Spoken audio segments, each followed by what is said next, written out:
We're wearing hockey jerseys in the summer because we're on vacation. Welcome to another postseason edition of the 3-on-1 podcast. We got started in the preseason, so it's always fun to tap in to that after July road to fall brawl mood. And we'll have a lot of fun today. We're going to be addressing our enemies. On this edition of the show, we will be talking about the A7FL Awards and taking your phone calls. And of course, you can call us right now on the A7FL hotline. You can see it there on your screen. And you can always go to our Google Voice line, 516-387-A7FL. That's 516-387-2735. I'm Matt Ryan, your host, and joining me, as always, you know him, you love him, you already know who it is. It's Cory Hammond. And also joining us, he is the lovely and talented, blocking the line, as always, big Rob Bachata Bob Fabien, utilizing all of the tools that Discord provides for us. The VOG in our ears this week, our producer is Zach Morgan. And guys, our enemies. It is time to address our enemies. Who do I mean as our enemies? Well, it seems like a lot of people are pissed off at your boys or annoyed at your boys because of what we did on the last edition of the 3-on-1 podcast. And that's not talk in full about the A7FL championship. I mean, don't worry about it, Matt. I got it covered. You know, we are bad, right? So since, I don't know, the past 7 days, and by the time this drops, maybe 8 days, maybe 9, maybe 10, depending on when you watch it. You guys did this. I've taken it upon ourselves to do the 3-on-1 daily appreciation post for Vegas, and I will say that the reviews are mixed. But I think we'll continue to do that. No. And I hope the Cory counter is running right now. But mixed is not a word. Reviews for the Elizabeth Hurley striptease movie were more mixed than the reviews for The Flash were more mixed than the reactions to your daily Paul Harvey-ass posts on the A7FL Nevada page. But, you mentioned The Flash. It's like Ezra Miller. Like, everybody likes him. No controversy, nothing bad about it. He's just there to be The Flash and random Harry Potter characters. You know what I'm saying? Boo. But we've dealt with the fact that we talked about a lot of things last week on the show that were top of mind, that were stuff that we felt like made sense to talk about. And the guys on the other side of the ball, shout out to them, did another great job covering the championship almost 3 weeks after the title game. And what the hell do they want us to do? I don't feel a parade, I think. I think how I addressed some of the things that were being said, directly. One of the things I said, and I ended it with, is, that's what happened. And the title of our episode was called Overcorrection because it was the response to what had just happened. And in many ways, I think what we're trying to do is keep this story, this narrative, this beautiful, multi-chaptered book that the A7FL has become. We keep turning the page, and when we just piggybacked on the free agent moves that we were kind of assuming based on some of the things we saw, but I don't know. Some people like to live in the nostalgia of the past. I'm gonna be honest. I think these guys completely forgot that we recorded an entire hour's worth long episode prior to the one we dropped that got lost. So if you think for 1 second, if you think for 1 second, we can record that and then come back and do the exact same thing and big you guys up the exact same way. You guys didn't hear it. But that first episode, we did exactly what we were supposed to do. We talked about the championship game for the better part of the entire hour. It was the second week after. If you think I'm still thinking about the chip game, you must think I live in Vegas or something. Like, congrats to the Insomniacs. But, bro, we can't talk about it every week. There's also a lot. And Rob, I don't mean to cut you off, but there's a lot going on around the league right now. a lot of stuff going on in the Northeast where it seems like it's open season on the East Orange Renegades in terms of finding free agents and guys looking to find new opportunities. Talent like Isaac Gomez, and it looks like Sayer Hancock will be leaving the Animals, with a lot of conversation about what's in Quattrell Huffin's future. At the beginning of last season, it looked like he was going to retire after playing with the Animals, but now, and comments made to me, Corey, and Rob that he will be playing in our 10th season, and it just makes sense. It only feels right to have Huff play in season 10. But when it comes to the Northeast, there's a lot of movement going on, but also in Ohio, the Cincy Sevens are actually going to happen. That's going to be the 4th team to round out there. The Chaos are looking to add more players. It looks like Keno Thomas is looking to really do some recruiting. Los Angeles, it looks like the Regulators will take up a spot in the league. Nice. Reno's looking to they're tapping into Reno right now. There's a lot of conversations about new teams in Las Vegas for fall brawl. Corey, I know you and I have spoken about that. There's some alliance forming, and whether they're outlaws or not, you know, turtles and hawks fly by night in the desert. So, but I'm hearing nothing, actually, to be honest. Well, I'll tell you one thing we ain't going to have to hear. I'm going to tell you one thing we're going to see. Vegas better stick together like they did. They definitely started something, and I think they should stick with it. I don't think... Actually, hold up. This just in, guys. Hold on. This is breaking news. Quincy Burtz is the co-MVP of the championship, because let's just talk about it. He has 2 of the most impact. Yeah, but without those interceptions, it was 32-20. And the Nightcrawlers, like, shout out to Logo Davis, shout out to Mark Bagway. BMA Keys had a pretty great game, except for this one moment. They're going, no? Nah. All right. But talking about that kind of leads us into what's our next topic here on the podcast this week. And as always, if you want to be a part of the conversation, 516-387-A7FL. That's 516-387-2735. Let's talk about A7FL Awards voting going on right now. You can go to A7FLFantoken.com. That's A7FLFantoken.com to sign up and vote for absolutely free. We can go over some of the results, but a wide swath of players. I think the most diverse player panel across the league for A7FL Awards in league history kind of had to be after the season some players had, at least in terms of Rookie of the Year. And let's run through these nominations. First, for Offensive Player of the Year, we have Tyre Edwards, Lavish T from the Sick With It, Logo Davis from the Nightcrawlers, Eric Schuford from the Insomniacs, Mark Bagway from the Nightcrawlers, Sterry Codrington from the BIC, Darren Palmer from Sick With It, John Gauge Jr. from the Watchmen, Anthony RTC Wilkerson, Scott Hamilton, and Davitt Clark of the Insomniacs, and Corrine Moon of the Patterson U. And right now, it looks like Palmer leading the fan vote. The fan vote, not the final vote, by the way. The fan vote plays a lot into the process of finding the award winners this season. And obviously, we'll announce the winners of the fan vote. But the actual award winner will be decided along the fan votes. But a private group of A7FL media members will be deciding that. And we're excited to see what we get after this weekend. And now moving on to Defensive Player of the Year, Devon Big Burton from the Patterson U, Dre Pope from the Sin City Chaos. He is currently the fan vote leader with 38.9% of the vote. Dion Southern from the Sick With It, Deontay Henderson from the Nightcrawlers, Ole Bell of the BIC, Chris McWilliams and Gianni Breland from the Insomniacs, Trey Baskerville from the East Orange Renegades, and AJ McQuaig from the Insomniacs. I know I think Trey Baskerville is a top candidate for that. I know, Rob, you're rooting for AJ McQuaig, but let's go on to Returner of the Year. Khalil Green from the East Orange Renegades, Danye Lyons, who was really impressive for the Insomniacs, Lavish T for the Sick-Witted, who's currently in second place.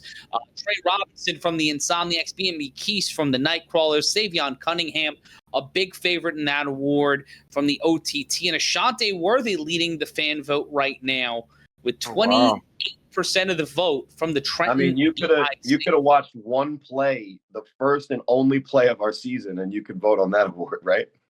Yeah. Yeah. He did start the year off that way. Yeah, he started the year off like that. And Game of the Year, the first time ever we will have an actual Game of the Year award. The Insomniacs and the Sick-Witted from week 1 is on the board. The Eastern Conference Finals between the Watchmen and the Nightcrawlers. And then we have the BIC and Patterson U, which is currently in second place, but at the top of the list with 66% of the vote. It's our A7FL championship game between the Insomniacs and the Nightcrawlers. And that is a tough list to decide. I am excited to see which.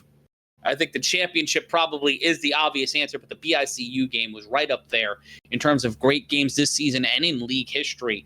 Let's move to OTT. It's not up there, but what a great game. That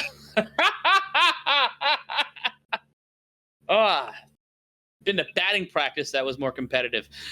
Taking a look at the Rookie of the Year, and this one's going to surprise some people. Scott Hamilton. In the Rookie of the Year platform right now, alongside Danye Lyons and Steve Cannon, Jeffrey Young, and Davik Clark from the Insomniacs. A lot of Insomniacs on there. Ricky Barnett, Hollywood Barnett, the running back and tight end who laid the leather on someone in that went viral, over 5 million views from the Rahway Snow Tribe. Xavier Vinny Goose is a nominee for Rookie of the Year alongside Keno Thomas, who's leading the fan vote. Rico Brown from the Nightcrawlers, and Isaac Gomez from the Silk City Animals. And then the big award, MVP of... What do you got there? I mean, the rookie list is pretty short. I mean, there was a lot of decent rookies. I was surprised not to see Syer Hancock on there. Should and I want to explain that. The nominations did not come from us on the show. We had ballots, obviously, but it was a limited 2-person maximum per nomination ballot. You can only nominate two selections per category in the voting this year, and it went to A7FL league executives and media partners who had the nominations for that. So how did it get to be 6 Insomniacs then? And none of them's even Davik. Well, is Davik part? Some people Las Vegas has upper, it was upper management and coaching. I got you. So it was the obvious ones from the Insomniacs, and then I got you. All right. Yeah. I mean, but that's an exhaustive list of Insomniacs. But I think when we're talking about these awards, though, there's always going to be guys that are left on the fringes of these awards because the league is so jam-packed with talent. One of the things I think we can talk about is when you don't have the platform on your own team to really showcase your talent. This list isn't about necessarily who's the best actual football players. It's who had the best seasons in the bright lights with the ability to make plays in front of people. And these guys were the ones that made it. So I think, that's why I think some of the free agent stuff that we see, there's going to be guys that are saying, look, I could be that guy. I remember a guy from Sick-Witted Bets. He made this famous post. He's like, yo, you're going to know my name after this game. The way you do that. Go ahead. Who? Wait, who? The way you actually make your name known is you step out of the shadow of maybe the guys who are starting in front of you. Bets? It's Bets. Yeah, from Sick-Witted. Never heard of him. Well, if he was on a different team and got more opportunities to make the catches that he's promising he would make, then he might be the guy that we're talking about out there. So shout outs to guys like Savion Cunningham, who's on a team that, you could say what you wanted about the OTT. They made the second round of the Vegas playoffs, but he's a loyal guy. Him and G Hurd are kind of like a package deal. They work together all the time. They're trying to get better in a lot of different ways, but he's balling out there regardless of who's around him. Look at Goose. Goose had 450 50 plus receiving yards as a guy that if he was playing tight end on a team that was stacked, you might not even know his name. He scored more touchdowns on the Boston Omegas, guys, than most of your favorite players did because they were sharing reps. So, hey, Yeah, but shout Goose out was, to Goose. Goose was Shout by out- himself, and you're not biased at all, so I could definitely take your word for it. But Goose was definitely probably one of the better players on your team, all jokes aside. So I expect him to get those looks, but Goose would look at you and look at me and look at that camera and say, "I need help." So I don't think everyone I don't wants think he, to be yeah, I Goose. didn't say that he wasn't saying that. Yeah, But he what needs I would help. say is when you're that guy that it didn't get on this list for whatever reason or whatever, Right. you deserved it or should get it or you're him and whatever. All right, well, put up the numbers on a team that or where the quarterback that'll throw you the ball. Right. Corey's basically saying stop stacking teams and Rob, go yeah, for the yeah, starting Rob. playoffs. You also looked down for the shot. Oh, I did. Yeah. But Are moving we on. behaving today? Are we behaving? Yes, you're being very. If you guys continue to go like this, we'll go to McDonald's after and get Happy Meals.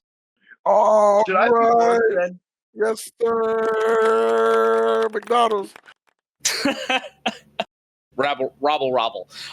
Now for the big award, MVP, the most valuable player in the A7FL. Sterry Codrington, last year's MVP on the ballot, currently at 2% of the fan vote. Very interesting there after having one of the more accurate seasons a quarterback's had in the A7FL.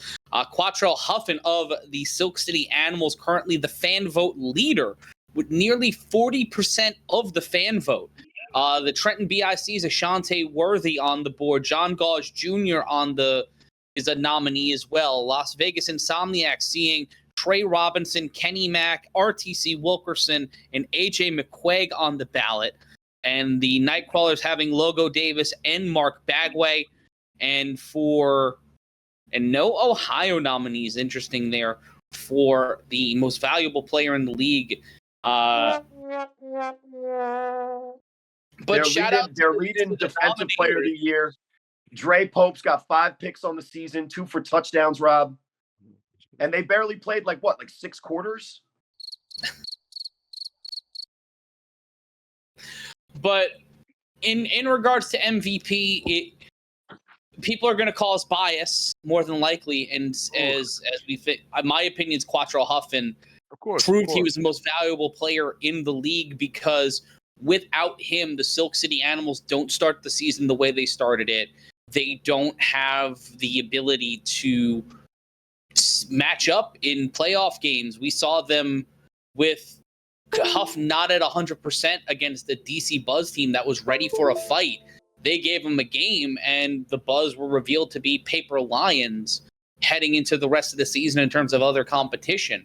But with everything around that, Huff seems to be the logical choice for the most valuable player. Not the best quarterback, but the most valuable. He played quarterback at a very elite level. He played defense at a relatively elite level, right? That's the Shohei Ohtani thing, but it's in football and it's physical and it has nothing to do with, getting days off, right? He also elevated a team that was winless to the 4th seed in the Northeast. And in the semifinals of the Northeast, they lost by 1 score to the Watchmen, who won the Northeast and were 1 score from the almighty Nightcrawlers, which we've anointed as really a great team. So if you do the by proxy thing, which is a fallacy anyway, and if you need to pause, go look those up, you'll get it. We don't really know how good the Animals would have been without Huff, with the other guys that he brought with him. But again, he brought those guys with him too. So his value is unequivocal across the league. Right. And I'm really glad that the fans are looking at it from the way that you look at this. Huff did the decision where he didn't go from a team that was super successful and joined with other guys that were super successful to try to win a championship. That's not what Huff did. What Huff did is he was in a position where he almost won the championship. Correct me if I'm wrong. He was in the championship and lost by a very few amount of points. And then he went to a team that hadn't won a game and made them not only the early story of the year, and they were in the top 10 for most of the season based on merit, not hype. He turned the Animals into a team this year that people didn't want to play or wanted to play because they were motivated to, which is, what do you say, Rob? This is basically, if you played against the Animals when you were an active player last year, you would have showed up, right? Last year, pre-Huff, Yeah. in 2022, would you have showed up to an 0-6 Animals matchup? No, I would not have shown up. No. Neither would the fans. Neither would other players of talent. And no disrespect to the Santisabons, who run a great organization, but Huff is the most valuable player because of all the things that I just listed. And I didn't even talk about any of his stats or any of the amazing things he was still doing, teaching guys a whole new system that they've never been a part of. Right. And two-way play, you said it earlier, Corey, we have a fair amount of two-way players in the A7FL. Mark Bagway, Logo Davis have played defense. We've seen a lot of guys take to playing multiple positions. And we see the litany of insomniacs on that list. And it's hard to quantify what those players mean on their own to those teams, because we really don't have an equal comp to that, because it's a lot of their, except for Trey Robinson, it's their first year in the league for a majority of them. But if you were going to make a case for any insomniac, to me, it's Kenny Mack. Because his ability as an offensive lineman, and Rob, you know the value, Corey, you know as well, almost better than anyone, the value of great offensive linemen. Mm-hmm. And having a guy like him for Scooter Hamilton, for Quincy Burts, for, Trey Robinson, when he would go in at quarterback, having that layer of protection saved them, I'd say, an innumerable amount of times against Sick With It, against the Force, against the Nightcrawlers, because the Nightcrawlers, it was Kenny Mack against Deontay Henderson that entire game. Oh, and Kenny Mack, I'm sorry, Matt, that Insomniac's offensive line is second to none in this league right now. And that's not, we're not even saying the guy they call Oos and Schwenk, the tight end. Listen, they're part of that offensive line. They block. They have the best offensive line. Listen, the Insomniacs didn't win by accident. They weren't able to give Scooter that much time by accident, right? Those are some dogs at that offensive line. Go watch. The Nightcrawlers did test them, but they stood up to the test. Go watch that shit. You had Oos doing dances after pancakes. They brung life into that position. That's the energy I love about being an offensive lineman. And Oos and Kenny Mack, man, look, hats off to those guys. Those guys deserve it. They definitely deserve it. And also shout outs to their receivers. I talked about it multiple times. Munchie making that play on the fourth down speed option, where he basically effectively blocked three guys. That's been all of their wide receivers all year. And when Trey goes in and they hand the ball off to him, they block just as good for Trey as they block for my guy RTC. Shout outs to the shirt, my guy. And I can openly admit this, right? I didn't want to go out on a limb and actually say that the Vegas guys were ever good for real. I've been probably one of the biggest and toughest critics, like bar none. I'm being honest. Putting it mildly. Yeah, mildly. But man, you saying that means more than any of my daily appreciation. Probably, right there. Probably. But that receiving core, underrated. Did not think they were that good before we got to Bullhead. We knew they were good. No, I just didn't think they were that good. Well, we knew they were good. Yeah, Will Franklin was are they the best receiving core in the league right now? Yes. Right now. Yes. And here's why I'm saying yes. Who's number two? Who's number two? BIC. Ashanti. Not consistent enough. Not consistent enough. Matt Riddick. That's the roster. They're not the roster. But they got Kyle Ward too. Just on paper, Rob. On paper, you're just looking. Looking at it Just on look at the paper, roster that they had last year. Okay. On paper, in fact, BSC has the best wide receiving core on paper. On paper, for sure.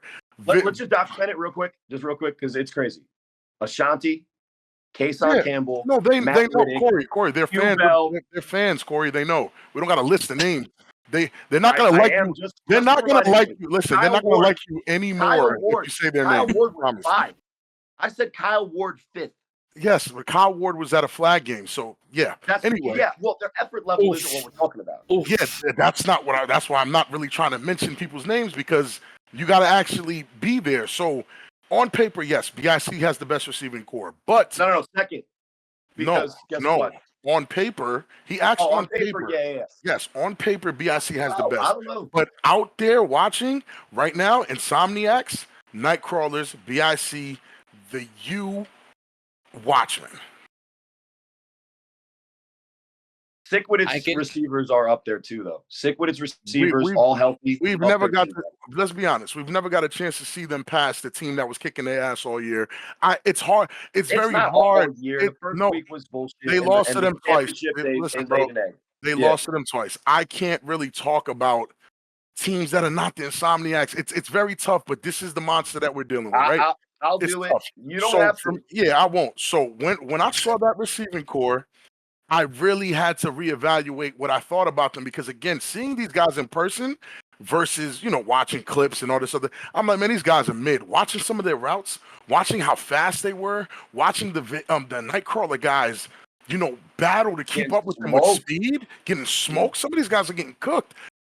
And with an offensive line like that was giving Scooter that much time to throw the ball, bro, those receivers are way better than I thought. That offensive line is way better than I even imagined. The defensive line wasn't as great as everyone made them out to be, but that's not saying that they were bad at all. A lot of defensive lines looked a little silly against they weren't bad. The Watchmen defensive line looked silly against Mark Bagway. I just don't want them to think I'm saying that they're bad. I just don't want them to think I'm saying that they're bad. I'm saying I'm very impressed overall, especially having time to get away from the hype. I went and watched the game again. Bro, the Insomniacs are a much better team than people might think. So if I was them, I'd stay together. I'd stay together if I was them and try to run this receiving back. core, right? Their receiving core is probably the best because it's the most complete. They have the 6'4", 4'4" speed guy. David Clark is that guy. David Clark is the guy that if you put him on a college combine, all the coaches are going to say he's an instant red zone threat. He can run routes. He can stretch the field because he has the speed, and not a lot of people are going to even challenge him on the one-on-one. Now, we could dissect his game and say this and say that, but let's not, because he's a difference maker. Then they got Munchie, who is kind of the more Larry Fitzgerald. Like, he's cast as, he may not be taller than the guy who's covering him even. He may not be even on a 40 faster than him, but he's going to get separation. He's going to win when the ball's in the air, and his route running is second to none. His ball skills, once the ball is released from the quarterback's hand, he's all right. You okay? You okay? Good save. I saw your face. Good save. When the football is released from the fingertips, and the quarterback's reaching out there, right? His fingertips are reaching out. No? Yeah. Anyway, Munchie's great. And then you got a guy like Trey Robinson, who's that do whatever. Danye Lyons was out there catching passes, and we haven't even gone all the way down the list. That's why I think the Insomniacs wide receiving core is the top. And I don't know how we got on this tangent, but here you go. More Vegas praise. Clap it up. Clap it up. Rob, clap it up. And but they have the complete wide receiver package. Boom, done. Cory Hammond. Yeah.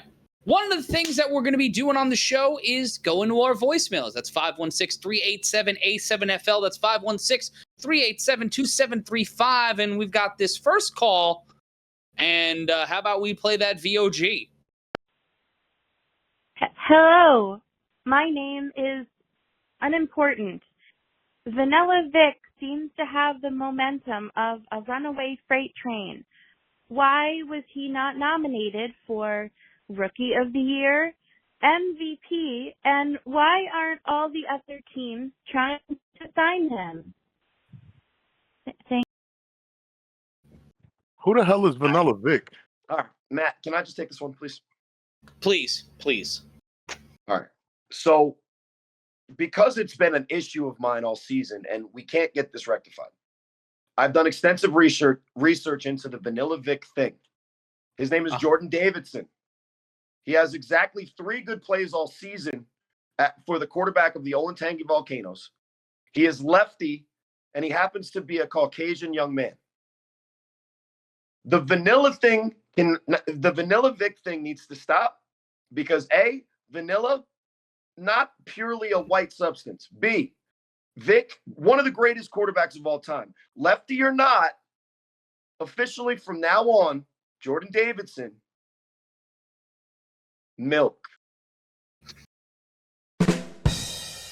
But to the point of milk, didn't really light the world on fire. Like, seriously, do I go around, guys, I'm sorry, just do I go around saying that I'm salt and Culpepper?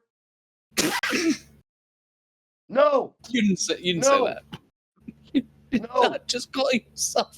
You didn't just call yourself Salt. Oh, that's the name of the episode this week. Zach, mark it down. And Culpepper is insane. Cory, shut up. Shut up, Cory. Shut the hell up. We will call him Jordan Now Davidson. I just imagine Cory doing a video, the Push It video, and I don't like it. I don't like it. Cory Hammond's here. Cory Hammond's here, and he is an ass, and he's gonna talk a while.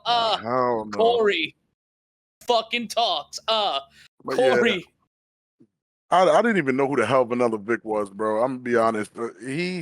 He's a local guy. Maybe in Olentangy they think he's the greatest, but outside of Olentangy, no, he got ran out of Olentangy. He doesn't have a current team. Oh, he's playing in that thing. Oh, damn. And shout outs to Inside the Lines, who for some reason is in the spirit of a Cory Hammond type of consistent Facebook post, continuing giving us Vanilla Vic updates. It just needs to be changed to vitamin A if you want to have the V in there, but milk. Yeah, I don't need any Vanilla Vic updates. Thanks, though. Did that woman sound like she was she sounded like she was not reading that of her own volition? She was being held hostage. Say the line. Say what I told you to say. Why am I not MVP? Well, there's at least one milk fan out there. Turning, souring, and becoming a Joker-like character. Well, I mean, we'll find out. Let's move on with our voicemails here. VOG, hit us with the next one. Good evening, gentlemen. This is Dick from, I guess you could say under Yorba Linda, California. I was calling because I've been watching your program, watching the 3-on-1 podcast, and listening to the various discussions, and as well as watching the previous season of the A7FL, and really was curious as to whether we're going to actually see the cross-division matchups that we've been hoping for over the next season. Will we actually see the Tampa Nightcrawlers take on the BIC in the regular season? Or maybe the Sin City Chaos taking on the Patterson U? Will that long overdue or long awaited BICU merge actually happen? You know, we had some merges back in my day, mergers and acquisitions, and back in the when I was president. I mean when I was just a private citizen in the 70s. We just wanted to know what is the deal with that, and whether or not Pat, I'm on the phone. Tell Checkers to shut up. Check. Dog. Well, anyway, hope things go well for next season. I'm looking forward to it. I love football. You know, I remember the great Jim Brown at Syracuse. Great American. I actually saw him not long ago. He's where I am now. Well, anyway, we'll be talking. All the best. Have a good one. Bye-bye. So when the hell were you guys gonna tell me that Casey Cox was cosplaying as Batman? When were y'all gonna let me know that? No, that was trickier. Listen, that was trickier than that, Rob. That was trickier than that. But for my guy, it was Rich, Ricky, Dick from under Yorba Linda? California. California. So he's a West Coast guy. So I mean, shout outs to the West Coast. You guys gave us that call. I think there's a lot to unpack though, because as I don't know, as there's a lot to unpack there, guys. yeah, let's focus on the questions that were asked. Cross division games is something that's being talked about for 2024, and he kind of mentioned, actually. Yeah, Dick mentioned a whole bunch of the games that I would want to see. Nightcrawlers BIC, definitely. Patterson U against Vegas, BIC versus Insomniacs, maybe a championship rematch. Those things seem to be in the offering for 2024. We hope so. Are there any other matchups like the Gold versus the Chaos? Maybe to see the Pit Bosses battle, the QC Crush. But legitimately, what other matchups are you interested in seeing next year? Las Vegas Force versus a Huff-led Animals team. Ooh. Or Force Snow Tribe too. It doesn't matter who their quarterback is. And I'm not winking for myself. I'm saying based on what Rob just said. But if that happens, right, that rumor that might be true, then it could be the Force versus the same guy you mentioned, but the different team. That would be a rematch.